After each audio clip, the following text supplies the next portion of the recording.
nga njala tandika video y'olwaliro okusookera ddala njala tandika n'ekigulalo gikyaleero ekigulalo gikyaleero kyo tekigenda basanyusa naye nga njagala kibawulira nammwe mugumye emitima era njagala mbeere bagumu nnyo video eno genda komekeza buli omu ng'otegedde ekigenda mu maaso mu Uganda video eno genda komekeza buli omu ng'otegedde ekigenda mu maaso mu Uganda ate mwajja kubuuka amaaso alright simanyi bensi mugiraba njiraba naye Uganda nsimbi nnyo era twetaaga okwenula nga kukyali naye nga sinatandika na kigulalo gi njala mwotagingire abazadde mwenna aba St. Mary's College Kisubi essomero bayita SMAC njala mwotagingire omukulembeze wa Uganda omulonde Robert Kyagulanyi Ssentamu abeere ku video eno njala mwotagingire a brother Deodati aganyira abeere ku video eno njagala teaching staff and governing body ya SMAC ebereko njagala Robert Kabushenga eyali akulira New Vision ebere ku video eno njagala New Vision ebere ku film eno njagala TV zo mu Uganda zonna mwena mbere ku musharinge mubulira abantu video eno bwe malo kola video eno ngenda kudda ku mutimbagano gwange nte information je ngenda okutamu gisasa nyinga mwasasanyiza katambika video kali mukakasenti TV za Uganda zili compromise tesobola ba information okujja ko wano Lumbuye Broadcasting Service TV woka uje information kuba tekuli director tekuli producer tekuli editor mawuli nga bwenga funye nembala ogasa kalenga go farming nenga soma nenga bawa nga tegali kombo ate simaiso ko tekemo kino soko je mu kino wana mawuli tugasoma nga bagali era ntugawa nigali kwa gasasa nesiyo so yonna so no eyakatuka bwentyo njera tandika n'ekigwaro gikyaliro ekigwaro gikyaliro kantandika bwentyo ennaku eri mu Uganda edda twawuliranga engero zibagamba nti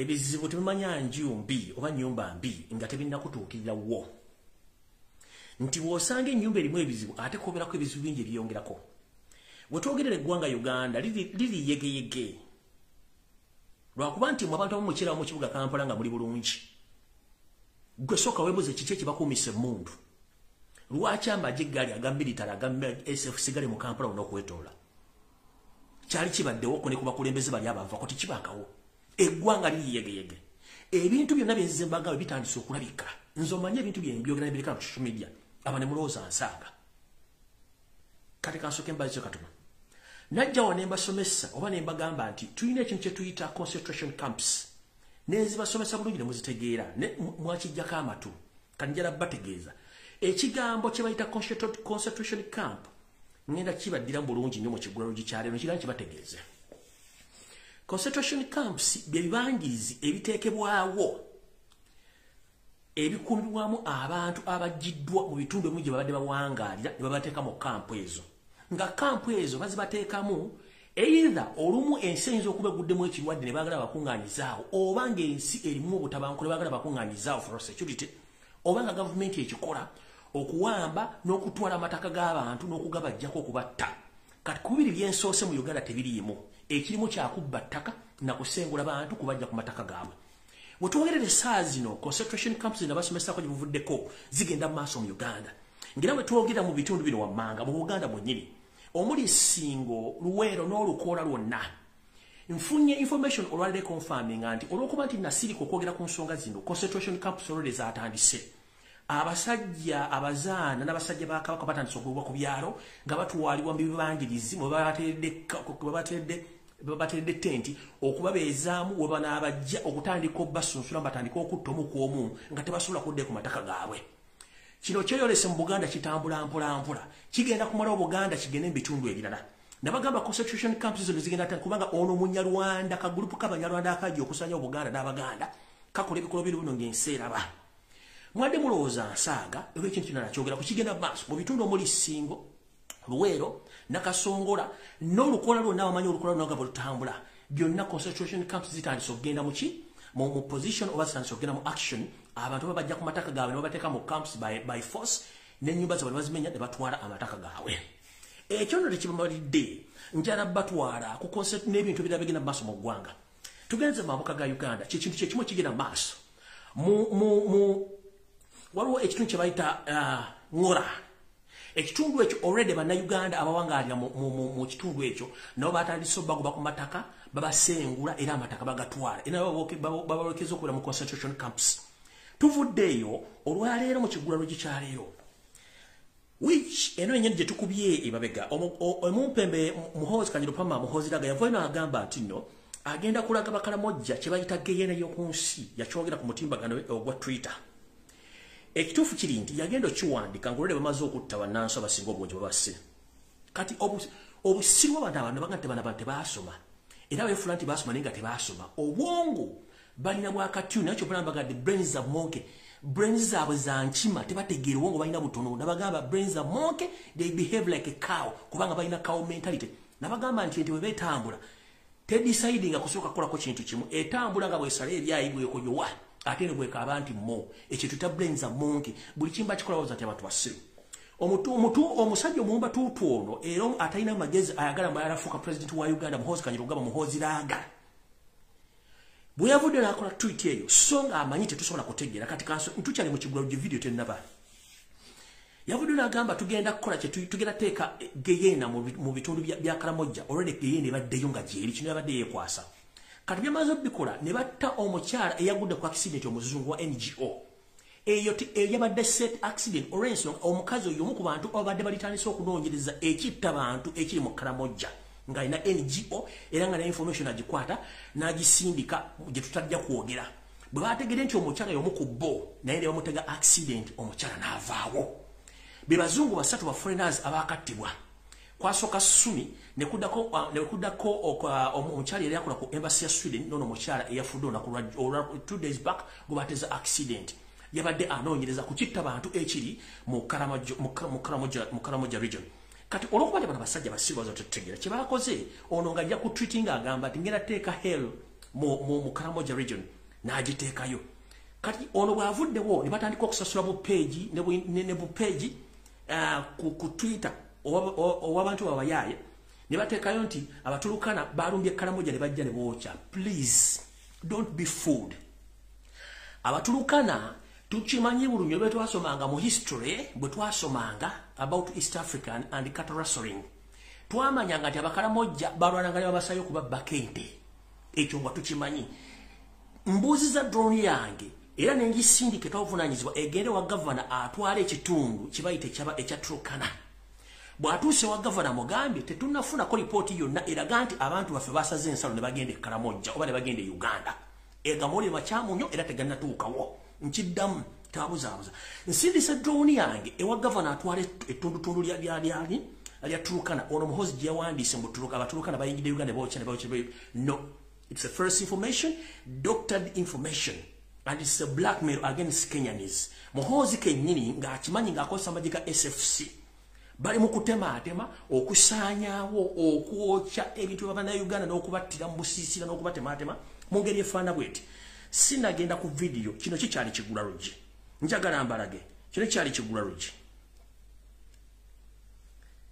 be Bannayuganda be bali mu kutemaatema nkyali ku kigulalugi video tennaba be Bannayuganda nkyali ku kigulalugi video tennaba nkyali ku kigulalugi video tennaba njagala balaga ono yabadde agamba nti ki mbusima batulukana baabo Bannayuganda ekitta bantu kigenda maaso mu Kalamojja region nga kikolebwa Muhoozi Kanyirugaba n'amagye ga SFC baabo basajja battu ne bakazi battu babata bamalawo e Kalamojja baabo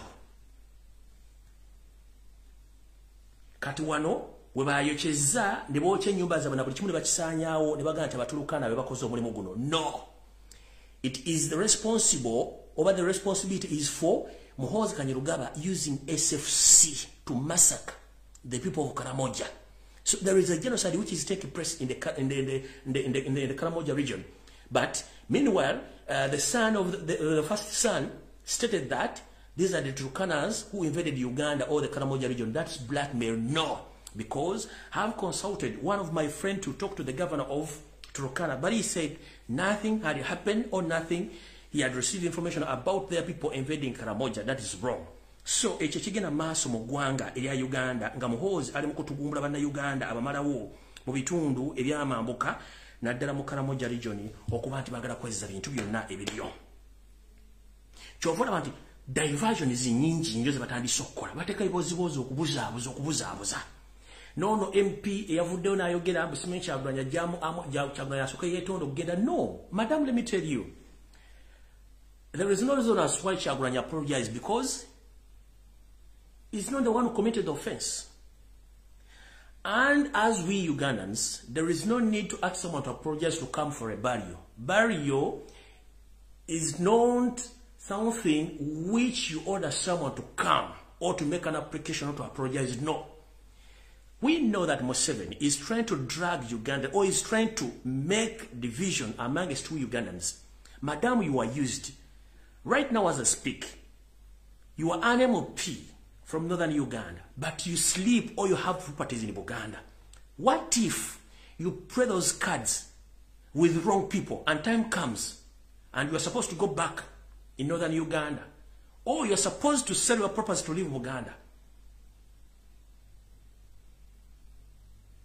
Don't be fooled and don't be used by Museveni. We are all Ugandans. We have a freedom of movement or freedom of movement around or across Uganda without making any application. Kyagulanyi did nothing.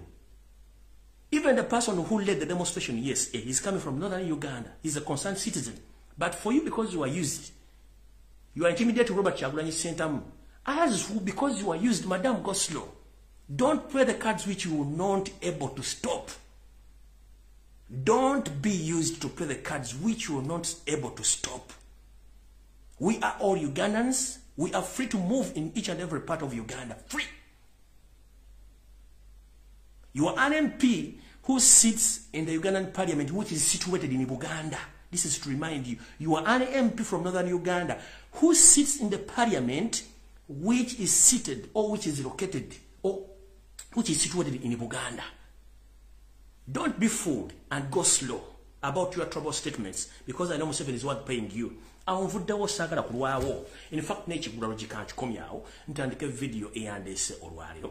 Kwata olwapula n'ekkalaamu tugende. Nabagenda muntagende kabushenga n'abantu bonna bagula okola video. Era mmala okubawo information engenda kudda ku mutimbagala gwange nte information ngibateere mu gisansa nge mwakoze olunaku lwaluli. Alright, kati video etandise.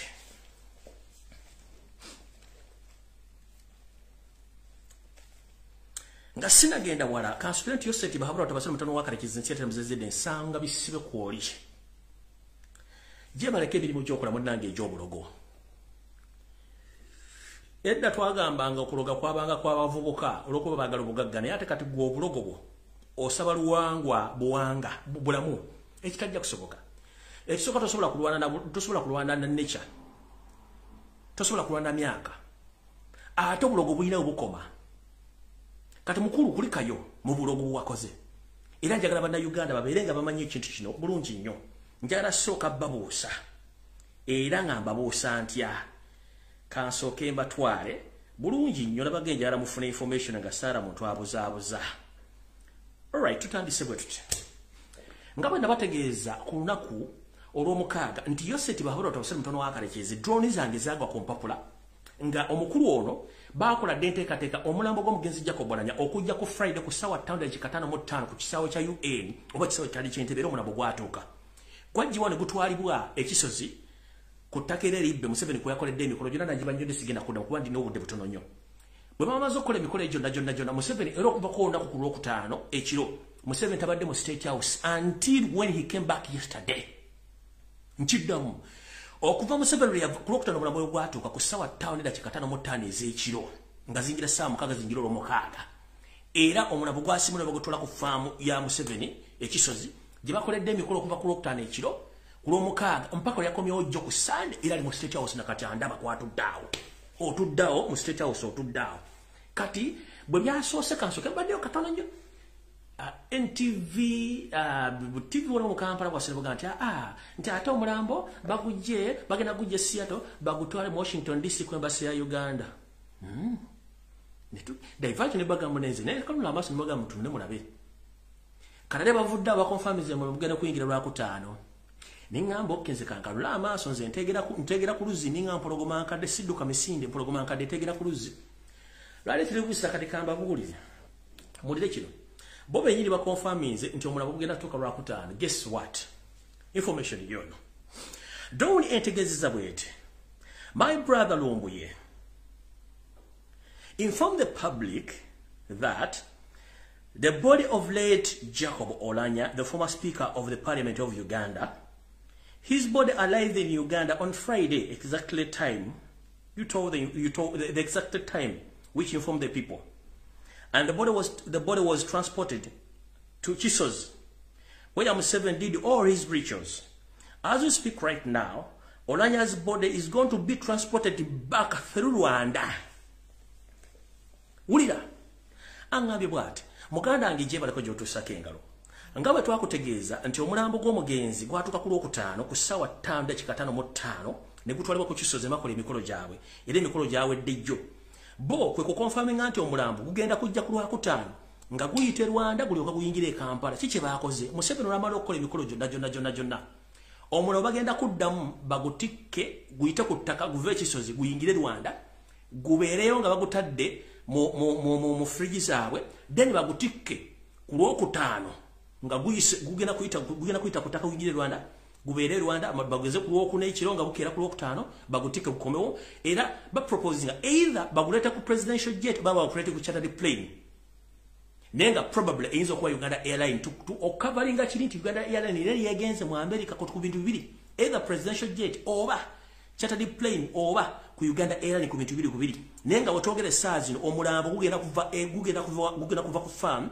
guyite ku ttaka gugwe Rwanda gye bagenda converting abagubuzabuza bana Uganda mbugutuka ku lwokutaano era ngabi bwati inform the public that the body is going to be transported back through Rwanda on Wednesday and then to be brought back to Uganda on Friday, either using the presidential jet or Uganda Airlines or any chartered plane. Olira sijja kwongerako bingi njagadde kubuusa ggwanga tebabalya ssente bakoze akamanyiro kaabwe bazze baguyisiza ku ttaka guddemu guyingire Rwanda guve Rwanda guleka guyingire Uganda. Museveni gyebale ku kansulu nti oli bulungi munange ndi webale kuloga munange goloza ne muggulu banalogerayo oba emyaka najjo sobola ogiro gojjise babiga munange tuli mu .com era manyi kuno kwoli tuli mu .com era ate ne system yakukoowadda system yakukoowadda tokimanyi abaana bakula buli kimu kyokolera beewuunya nti musajja ono kiki naye febere tujja kulwawo nabyo nze kambambule sina kyabakolera sinze mbazaala ngenze ku information endala video tennaba kubanga ekyandese mu buli mwakimanyira mu kwatolo popula ekalamu tugenze mu maaso eyamukozi njibagambye ekalamu ojja mugitegedde bulungi nnyo kati olwokutanda bagibagambye bulungi nnyo era omulabo bagukwese buli kimbali mu bamaze okikola bulungi nnyo bamaze okukola emikolo gyabwe gyonna bagikoze bagimaze bulungi nnyo okuba nti kati ono agenda kuzza omulambo kati wuliriza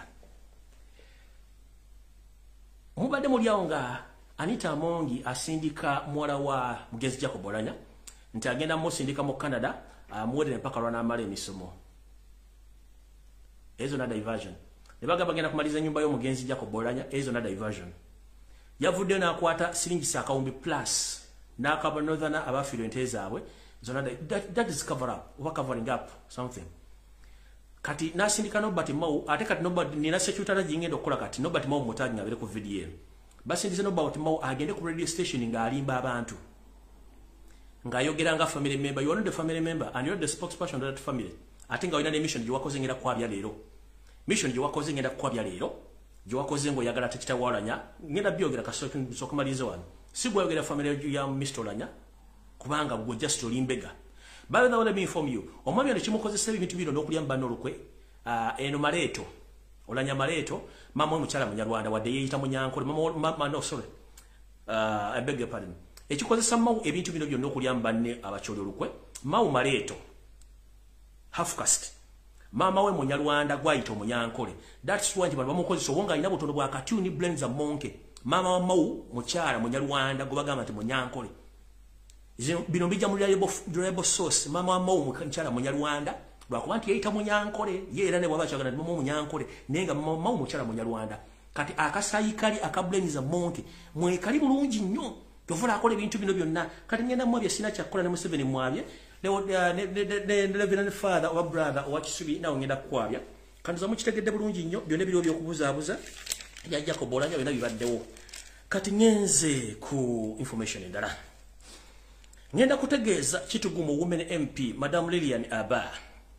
Madam, please stay warned and stay in your line. Whatever you are doing, because you are paid by Museveni to disrupt peace in Uganda and to play the tribal cards like your boss, Deodati.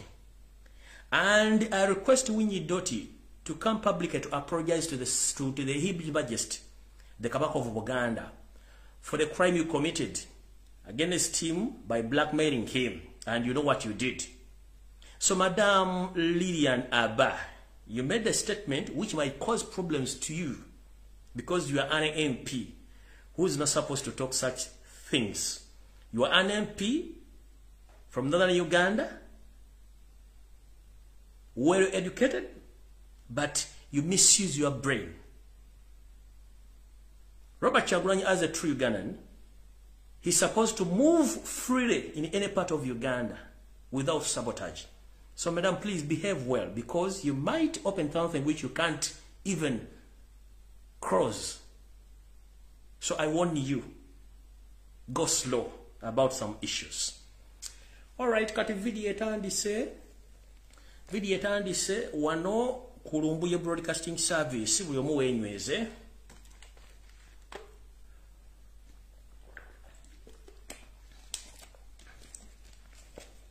Kansulanti Nobert Mawuko oli kuno. Olunaku lwa jjo ku ssaawa 8 ez'emisana okutuuka ku ssaawa 11 ez'akawungeezi nga Museveni amaze okuva mu kuloga kwe ekisozi. Robert Mao yayitiddwa mu State House Entebbe.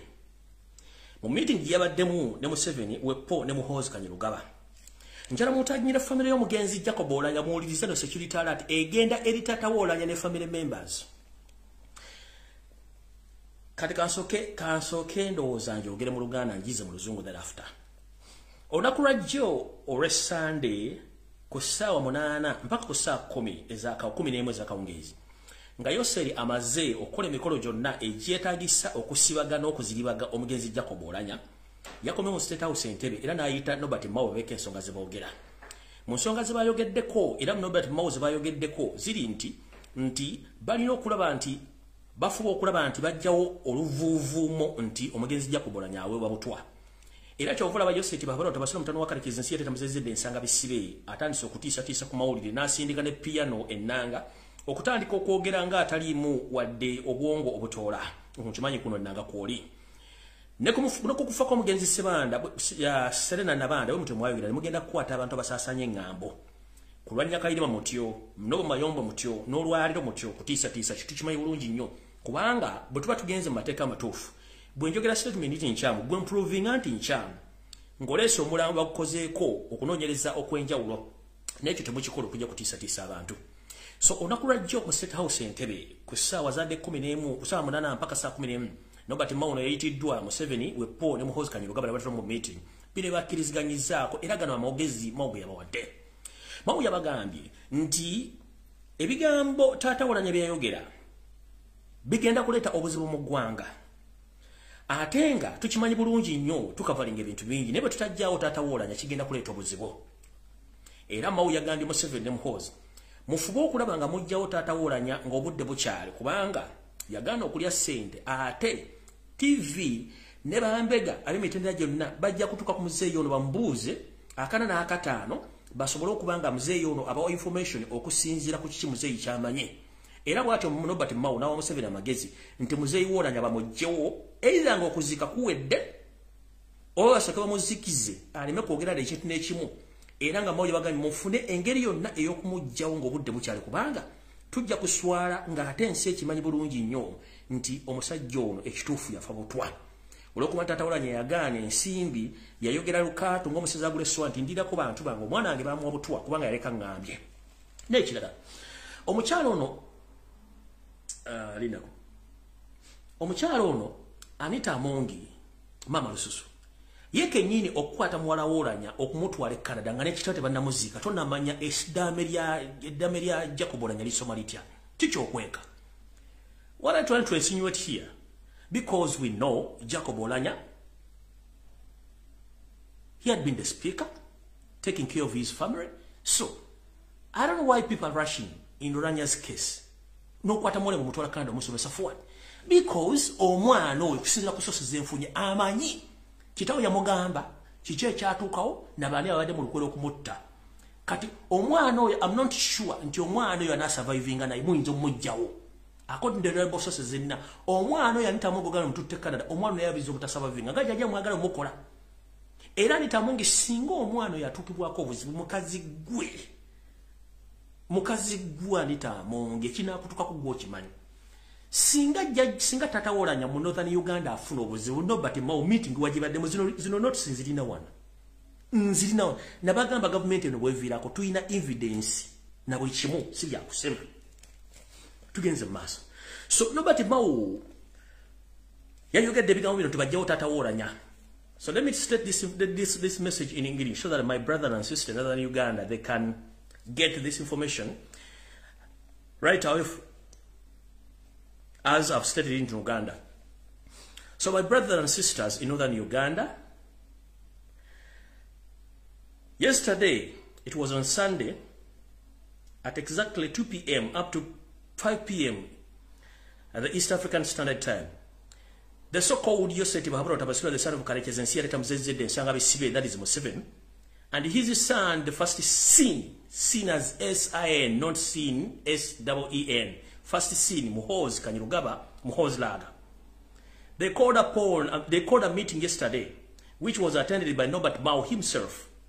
In that meeting, Norbert Mao informed Museveni that we must eliminate Jacob Olanya's father because if we leave him to stay, he's going to expose the state and he's going to expose all the people who are behind the assassination of Jacob Olanya. Because nobody Mao is an Afcast.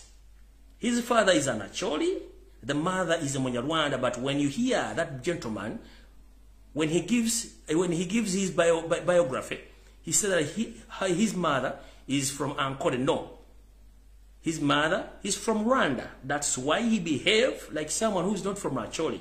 So in that meeting, nobody Mao told Museveni that Jacob Olanya's father must be eliminated or assassinated to prevent the information to spread worldwide that it's the government which assassinated Jacob Olanya through poison.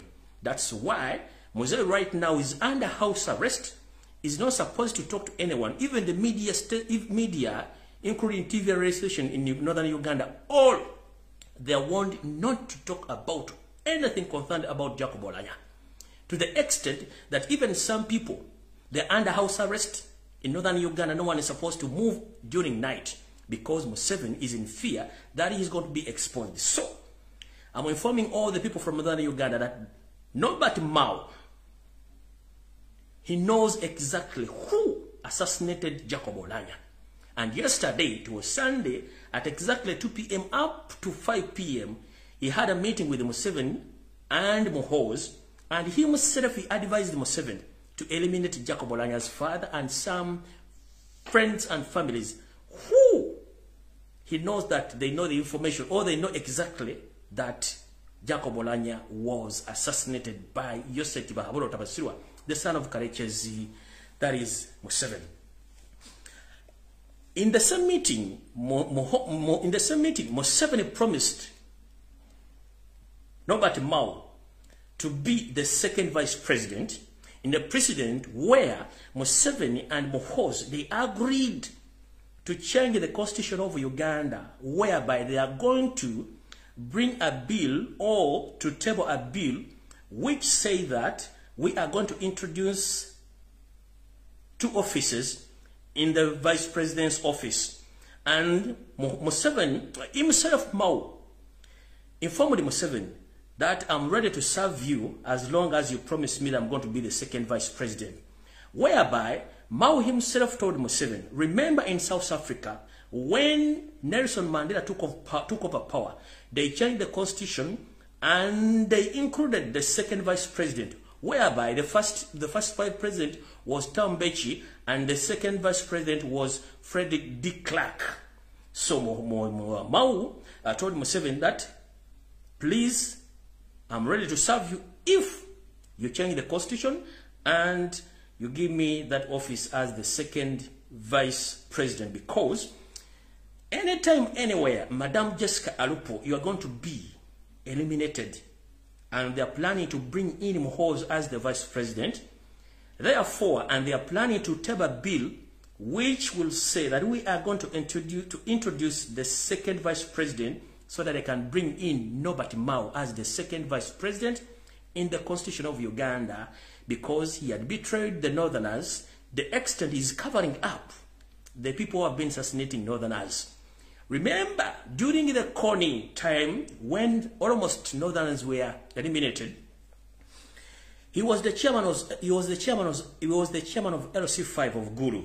He did the same of hiding the information and play game with the Museveni, until one of his colleagues, who was among the people who were in the peace talks, that is Madame Betty Bigombe, if I'm not mistaken, Madame Betty Bigombe, she ran away after discovering that Museveni and the regime, they were about to assassinate her because she refused to lie to the nation about Kony massacre of northerners in Uganda. So as we speak right now, Norbert Mao has sealed the deal with Museveni so that he can become the second vice president by giving Museveni some ideas of assassinating Jacob Olanya's father so that he can take over the position of the second vice president. Katiba nange ennamusa etuse ku nyoge amawulire gatandise. Tutandise tutya. Ngira mutanyi Robert Kyagulanyi Ssentamu abazadde bonna ab'okusimaaka.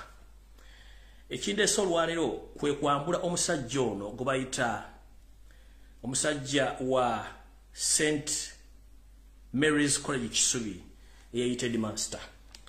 Mwangamba nti akantu kano kabeeramu ettaala yange, oyo ndoza mula bulungi. Oyo bamuyita brother Deodati Aliganyira, ye headmaster wa St. Mary's College Kisubi, mutabani wa Robert Kyagulanyi Ssentamu gy'asomera. Ndoza kamba olina footage endala, era yono wano ng'alina mukama we Muhoozi Kanyerugaba. Yoyaawo ng'alina mukama we Muhoozi Kanyerugaba ng'amukolera emirimu. Kati njagala ndibaviire ku ntono mu lutegeere. Omwami ono tuzze tumukolako story chenjagala soko confirminga omwami ono state agent era mukozi wa ISO. All along is a state agent atenga mukozi wa ISO. Bamuwa mission eyo kujjawo mutabani wa Kyagulanyi kwa kumusibako blackmail na gwina mukola gwe yamukolako era naita state medias of publishing information yeyo. Whereby yamanya nti ebyafaayo tebikola ki, ebyafaayo tebirimba. Ebyafaayo mu butalimba njagala mu ntagingira no mwami gwe bayita Robert Kabshenga wa New Vision. Njala tandika na information eno sokanji basomere mumanye ekyaliwo si kye kituufu. New Vision kyawandika kyali kikyamu, ekituufu ngenda kibawa era mu kitegeere. Ntandise bwenti. Kiri bwekiti. Amawulire gano mugala bulungi nnyo ga New Vision. Mugala bulungi nnyo gago ga New Vision. Simayo mugala ga New Vision. Makaddeko nengenda bawa information eri clear. Makaddeko kati ngenda basomera. Ndio kino kyensoma. New Vision si kyalina okuwandiika kubanga ono brother alina emivuyo gye yakola ne footage mulina ngenda bubalaga bamale mu social media atambule. Kino New Vision si kyalina okuwandiika, bawandika bwe bati. Bagamba student riot as a school head is suspended, which is wrong. Tugenze bwe bati. Amawulire gano ba article yawandiikibwa Chris Kawulo and Ismail Kazoha. The police crashed with students at St. Edward's Bukumi Secondary School in Bukumi Village, Kibale District on Wednesday.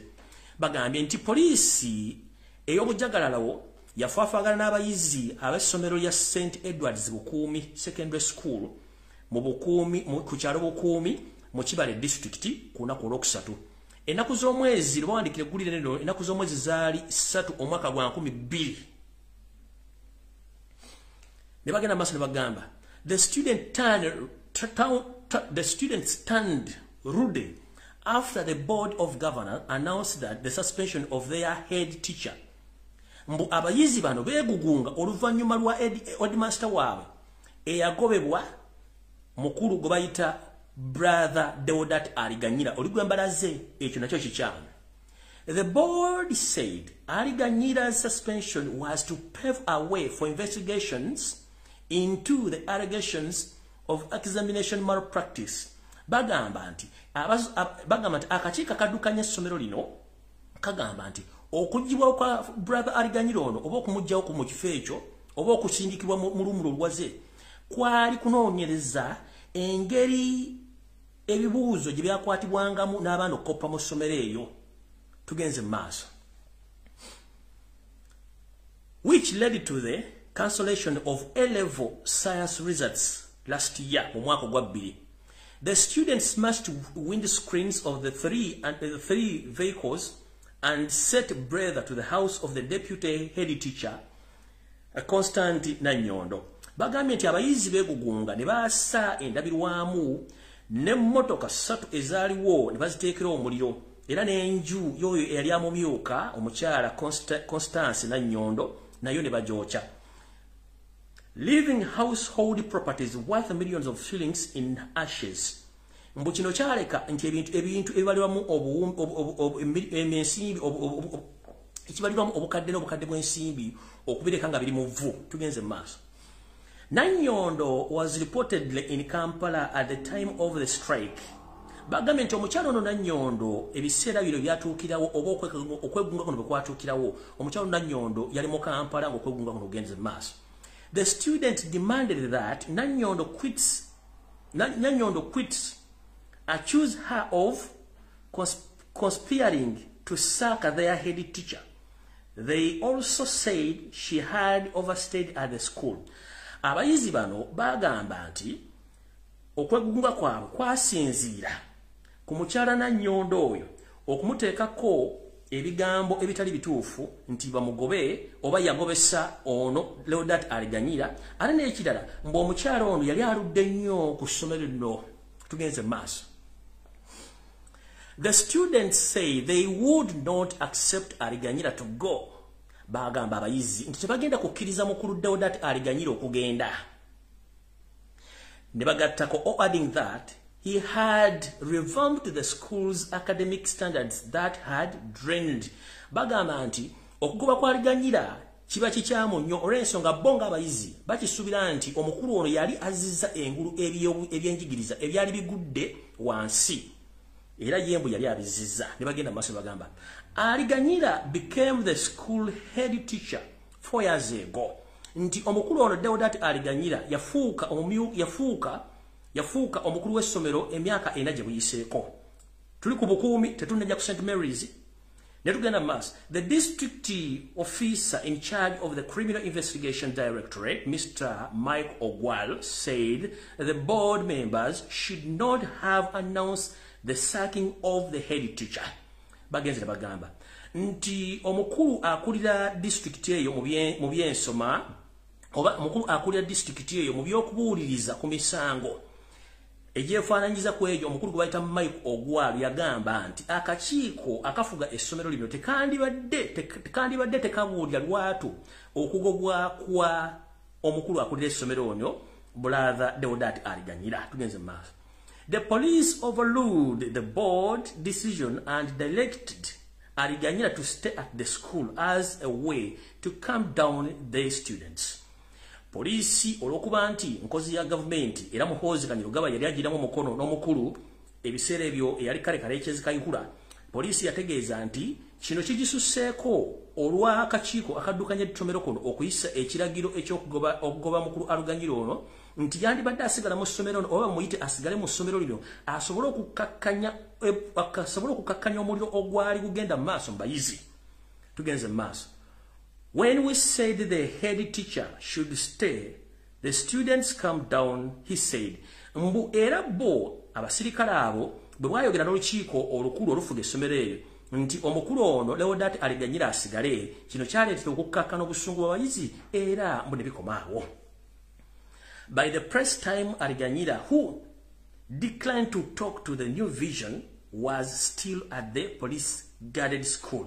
Bagambye nti bannamawulire bano ogenda okujja okubuuza ku mukulu ono Deodati aliganyira okwogerako naye ku nsonga ezo okulaba New Vision tebasobola mufuna olw'ensonga nti omukulu ono yali akyakumibwa ku kifo ekyali kikumiddwa poliisi ku ssomero eryo tugenze maaso. St. Edwards is located about 30 kilometers from Mubende town in Bwanswa sub-county.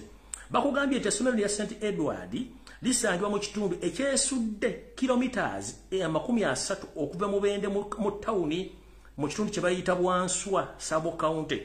It is one of the oldest schools of brothers and Christians instructions built under the Bunyolo Kitara Catholic Diocese. Bakugambye nti essomero lino lyerimu ku masomero amakadde nnyo agabeeramu ababrother n'abakristo n'abakatoliki agazimbibwa ku musingi ogwo nga gali mu mutendera ogw'okuba nti gatwalibwa mu kitundu ekya Bunyolo Kitara Catholic Diocese. Olugero olwo New Vision bwete byali wandiika. Olugero lutuufu lwe luluwa kye kituleese olwaleero. Olugero lutuufu lwe luluwa. Video etandise. Nabagambye video etandise wememme ntono uliriza. Kati ngeze ku video olugero. Omwami ono bw'amala okukola keesi eno yonna New Vision kale kyezikayihula baba wa information entuufu biki ebyaviirako omwami ono okugobwa ku ssomero. New Vision ngeri under Robert Kabushenga ne bakweka information ne bagizikiza ne balooza ntegenda kuvaayo. Information entuufu yali ki? Wuliriza mbalage ne footage nve wano ngende. On Wednesday 1st 2009 at St. Edward's Bukumi, Kibale district, the house of the deputy headmaster Constantine Nyondo was burnt to ashes on orders of Deodati Aliganyira. Bakugambye bati ku Lwokusatu nga lumu omwezi ogwokuna omwaka 2009 ku ssomero lya St. Edward's Bukumi, Kibale district, mu nyumba yoyo akulira amyuka omukulu w'essomero omukyala Constantine Nyondo, ennyumba eno yayokyebwa neefuuka evvu ku biragiro bya Deodati Aliganyira ono kati headmaster wa St. Mary's College Subi ku Ntebe Road. This is the true story. Lugero lutuufu New Vision bajiwa erwandike neegaana. Tugeze maaso. 1 week earlier, Deodati Aliganyira had been caught in an act of sodomy with a junior staff member of the school. Bakugambye nti wiki emu mabega brother Deodati Aliganyira kati nga ye headmaster wa Kisubi St. Mary's College Kisubi yakwatibwa mu kikolwa ekyokulya ebisiyaga ng'abirya omu ku bantu abasomesa mu ssomero eryo abasembayo wansi obasini ba junior staffs. Pictures were taken and videos were recorded. Because Deodati Aliganyira was the headmaster, the picture were presented to the deputy head teacher, Madame Nanyondo Constant. Bakugambye nti ebifaananyi n'obutambi obutambula bwakwatibwa era bwalikodingibwa olw'okuba nti Deodati Aliganyira ye yali omukulu w'essomero eno. Ebifaananyi bino bu video buno bwakwatibwa mukyala Nannyondo ne babumuwa n'asigala nabo. In the great shock, Nannyondo immediately called for a school boarding meeting. Bakugambye nti oluvannyuma lwa Nannyondo okulaba ebintu bino, Nannyondo ono yayita bukubirire olukiiko olufuga essomero lino nabage kati information video etandise. Yayita bukubirire olukiiko olufuga essomero lino ne lutuula where all the evidence was presented. Ng'obujulizi bwonna mukyala Nannyondo ne abukuba ku mmeeza. Wulira. The board resolved to immediately suspend Deodati from the position of the head teacher as the investigations commenced. Bagambye nti olukiiko ono mukyala Nannyondo bw'aluyita olw'abakulembera essomero lino lyonna mu bwangu nga nena bugisimufungize olukiiko lwasalawo Deodati Aliganyira okumujja mu kifo kino nga nena bugisimufungize ng'okunoonyereza bwe kigenda mu maaso. Tugenda mu maaso. Nanyondo was then tasked by the school board of the governor to report the matters to the Archbishop of Kampala. Ndoza yizo kwa mugenzi simanyi waye mugenzi simanyi bakugambye nti omukyala ono Nanyondo yaweebwa obuyinza olukiiko olutwala essomero lino okutwala bunnambiro ensonga zino eri Archbishop owa Kampala mu biseera bino zoba yali simanyi bakisepira nkizitolwango baani yaliwo biseera ebyo. Era omukyala ono ndoza n'akikola. While she was away, Deodati organized wulira wano wetulaga. Wulira wetulaga wano. While she was away, Deodati organized and had her house burnt down in order to destroy all the evidence. Wulira omukyala Nanyondo nga taliiwo. Omwami ono state agent Deodati aliganyira omukozi wa ISO. Yakunganya abayaebe n'abasirikale ba government abali mu ngoye za bulijjo ne bookya ennyumba y'omukyalo ono okugezaako okwokiramu obujulizi bwonna. Era yasindikiriza abaana okwekalakaasa. Kati jjukira New Vision baali bagiwadde ebifaananyi ne video zonna. New Vision olwokuba nti Kayihura yaliwo mu biseera nga police inspector general ate nga New Vision kabusenga yagikulira byonna nga bitongole bya government ng'ate ono ISO agent bagera bujulizi no buveeyo. Kati yo New Vision nesoka ne wandika article eri gye basomedde mu kusooka. Kati no article entufu yalina okubeera mu mawulire. Ono omwami yasindika abayizi bo kyessomero ne bayayeba SFC n'aba state agents okubuzaabuza obujulizi buno. Kiri kye mbagambye nti kiki ensoso okusoma kyali kikyamu. New Vision yakola New Vision yakyusa information gye bagiwa neteekamu yeyo covering omuntu ono. Information egiyina ngenda gibawa. Tugenze maaso. Because Deodati Ariganyida was deployed by the state in that Catholic school, Kale Kayihura, the IGP, ordered the police to reinstate him as headmaster by force, even though he was suspended by the school board of governors. Bakugambye. Ulira? Omukyalo no batola information ku New Vision bajiwa kabushenga n'agaana okufulumya amawulire wadde okufulumya olutambi wadde ekifaananyi kyonna ekyessomola ne Gomora. Olw'okuba nti Deodati Ariganyira yateekebwawo gavumenti ya Yoseto Basira Mutabani wa Kalekezi okubeega mu ssomero ly'Abakatuliki. Kale Kalekezi Kayihura eyali omuduumizi wa poliisi yalagira abapoliisi bunnambiro nga nabo gisimufungize okuzzaawo omwami omukulu w'essomero nga ebiragiro bwe biragira kubanga ye kebaagala era ne balagira n'olukiiko olutwala essomero eryo okikola bunnambiro okuzzaawo omwami ono. Mukulu Kabushenga gye baliko ssebo ne New Vision yammwe. Njala ko baza drone zange ziri mu New Vision ezaddemu akayivu kumpa information mo bali nyo balire ddala. Omukulu yaza tusobola kufuna information kali ngenda kubaabya. Tugenze. Nchaba somera de bali de fana de kembite bitambule ensi yonna. Feeling frustrated, Nanyondo decided to take the evidence to Bukedde in order to expose Deodati. Omukyalo no bambi ngali mbirowoozo aina ebirowoozo bimutuddemu bulungi nnyo omukyala Nanyondo ono. Era ng'alina pressure nyingi yasalawo atambule agenda atwala obujulizi buno ku Bukedde ne ku New Vision asobole okweexposing omusajja ono ebikola byakola ebyasomola ne Gomora byatuusa ku bakozi banne wepona abaana. There she handed the videos and the pictures to the New Vision Group CEO Robert Kabushenga for publishing on Bukedde TV, in Bukedde newspaper and New Vision tugenze maaso. Omukyala Constant Nanyondo ng'omukyala atwayagala eggwanga lye yakwata ebifaananyi n'obutambi n'abutwala n'atambula n'agenda ku kitebe ekikulu ekya New Vision n'asangawo omukulu gwe bayita Robert Kabushenga n'amukwasa ebifaananyi n'amukwasa n'obutambi obutambula mu video n'abuwa New Vision ebufulumye ku Bukedde TV bwa Bukedde Lupapula ne Lupapula New Vision babufulumye naye munnange ebintu ebyo byonna tebyakolebwa. Ulira olugero. Using state machinery, Deodati was able to silence Bukedde and the story was never published. Bakugambye. Olwokuba nti ono fa oba brother Deodati Ariganyira mukozi wa state ngabana baganti ekelezea Katolika ejudde mbambega abayitirivu era bw'atyo okuba nti yali mukozi wa state ngali mu ssomero eryo munnange kyamwangwira nnyo okutegeeza inspector general police inspector general of police nategeeza kabushenga nategeeza bakama be era bakama bamugamba mukulu togezaako okufulumya eggulire wadde ekifaananyi ku mutimbagano gwa New Vision oba gwabukedde okujjako ng'oyagala eyakwalula esiire.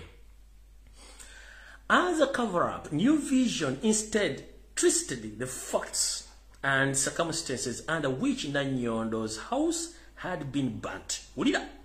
Yesterday yebagambye basoko okuteeka mu New Vision eyekiyaye etali ntuufu bakugambye. Olupapula lwabukedde. New Vision lwakyusa emboozi. Ne lugamba nti mu kukyusa emboozi n'okugezaako okubikkira lwagamba nti nno nti ennyumba y'omukyalo ono yayokyeddwa olw'abayizi okwegugunga era tebyaddamu kufuluma. You can read the New Vision of Wednesday 3rd April 2009. Bakugambye nti osobola okusoma olupapula lwa New Vision ng'ennaku z'omwezi 3 omwezi ogwokuna omwaka 2009 abalina mu lukebere mujja kulaba sitole y'enfu bino gye mbawa y'entuufu. Olwaleero today 13 years later, Deodati Ariganyira, he's the headmaster of St. Mary's College Swiss Mark. Even while the Catholic Church is aware of all the things around him, they have backed off and let him continue being in charge of the best Catholic schools in Uganda. Bakugambye. Emyaka 13 egiseewo mirambirira. Omwami ono mumpembe Deodati Ariganyira katinga ye senkulu ow'ettendekero libayita St. Mary's College Subi essomero ly'Abakatuliki eribadde lisomesezza abakulu bonna mu ggwanga nga ne Eklezia ekimanyi bulungi nnyo ebyogera ku musajja ono bingi naye egenze mu maaso omubikako akagoye oba akawero n'omuleka ogenda mu maaso kulya ssettendekero ono ng'omwami ono alina ebikolobero ebitajja nsa wadde okukola ekintu n'ekimu mu ggwanga. Kati wulira era tunula. Yakozesa media okweexposing omwana wa Kyagulanyi nti yali anywa enjaga, which is wrong. Ebikolobero byakola byonna New Vision n'ebibikkirira. Kati mukulu tewamanya nti wajja kujjayo Lumbuye Broadcasting Service etalina producer, etalina editor, etalina ani amawulire gakuwanga bino kubwerere free of charge. Njagala ensemanye era Catholic Church tubawadde ennaku 5.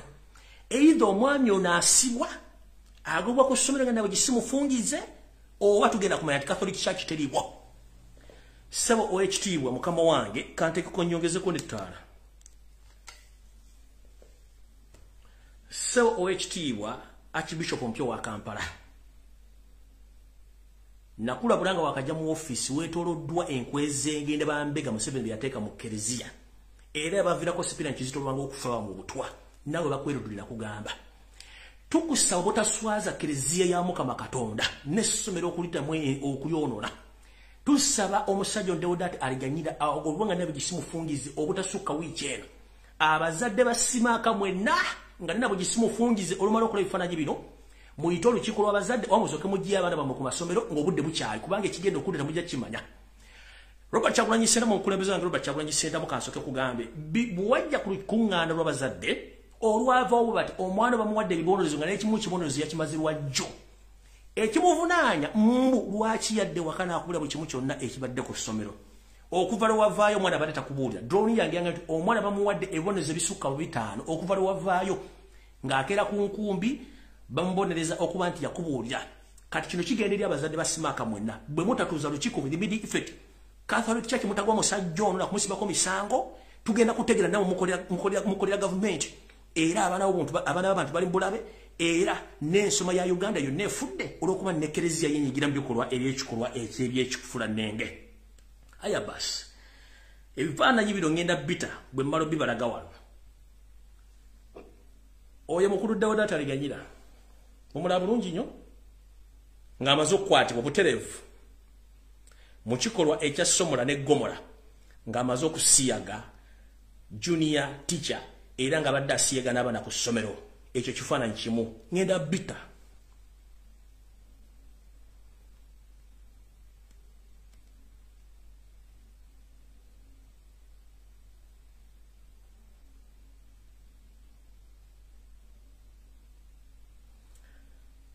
wano ku Lumbuye broadcasting tulina producer tulina editor uyo nga nakali enkoko kali bweru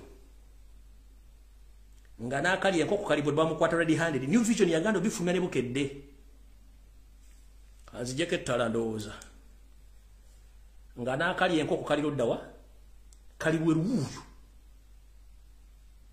bamukwata ali ebisiyaga junior teacher nga n'abayizi yali abibalya kati kye kiri ku smack nakali enkoko kaako ngali no mu junior teacher amulidde bisiyaga ero bagita Lumbuye broadcasting service amawulire galetanga bwe gali tegaliko edit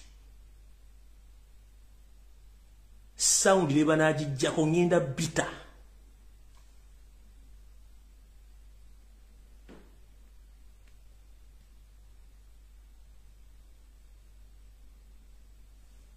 sound leba najijjako ngenda bita uyo ti headmaster wa smack Deodati aliganyira bamukwata ali omusomesa omubisiyaga nga n'abaana ali abali ebisiyaga kyovula ina pahandi mukwanga babana bekalakase uyo New Vision yagano bifulumya bukedi yagano bifulumya kayihura yasasula sente basasula billions and billions of money okutafulumya story eno Lumbuye broadcasting service amole gafulumiza bwerere ate ne exposing bulungi nnyo without fear of favor yoyo headmaster wa smack kati aliko Deodati aliganyira wole bulungi nnyo kakali yakukanka sembeze kako kaka kali enkoko mukalaba kaka kali enkoko nkyagenda mu maaso kyabaleetera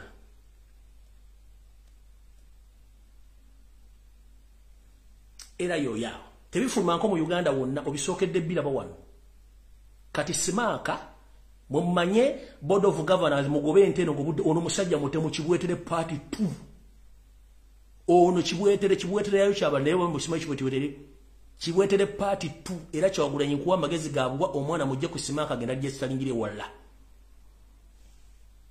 temujja bisa uyo eno eringa reference bamuwandiisa awandiika amanyage alime kwekwasa uyo bamukwata mu kikolwa ekyokulya ebisiyaga erinnya lyo Deodati aliganya eno si photo edit si kimbuki temuli photo edit temuli bamukwata ali omu junior teacher ebisiyaga uyo kati yedi master wa simaka musubire sumuliri mu kibyo ngenda bita biteke ku page bwe malo bita ku page mu bisasa nyanga bwasasa nyize guliri ya jo erya video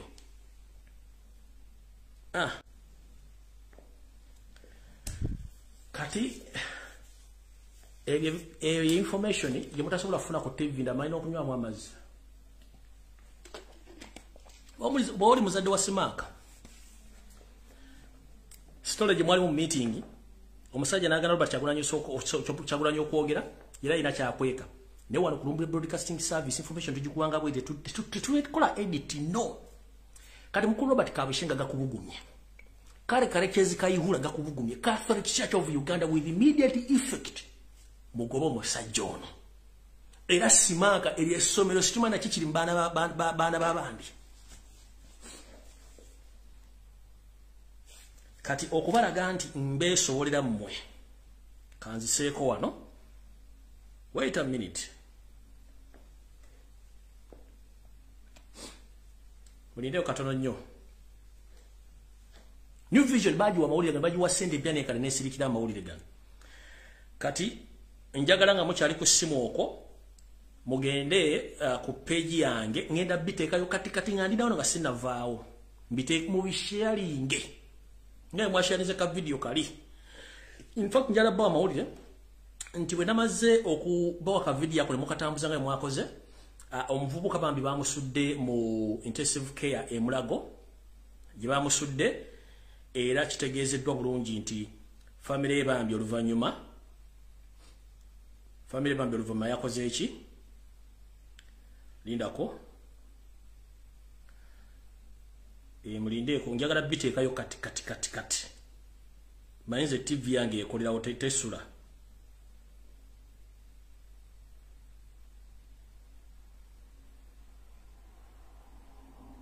TV yange tesuza information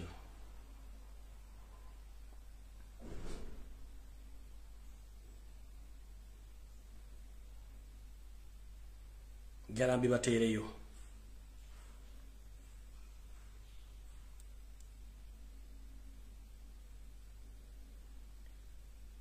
obalinda katono mulinde katono wait a minute jarambi baterayo wano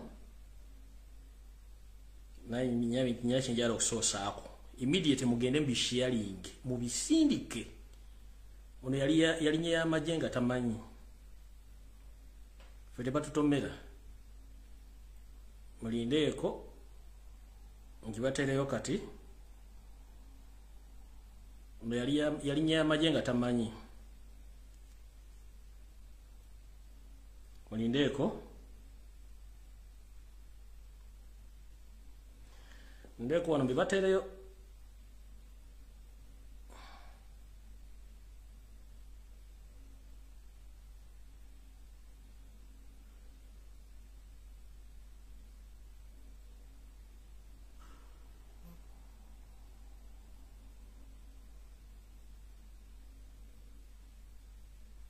ndeko tambibatereyo wano mulyoke mbitambuze bino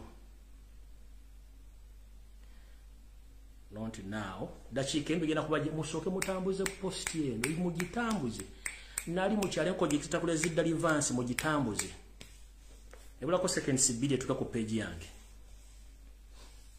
aya bas you can now share worldwide oya wedde ngimaze ngitadde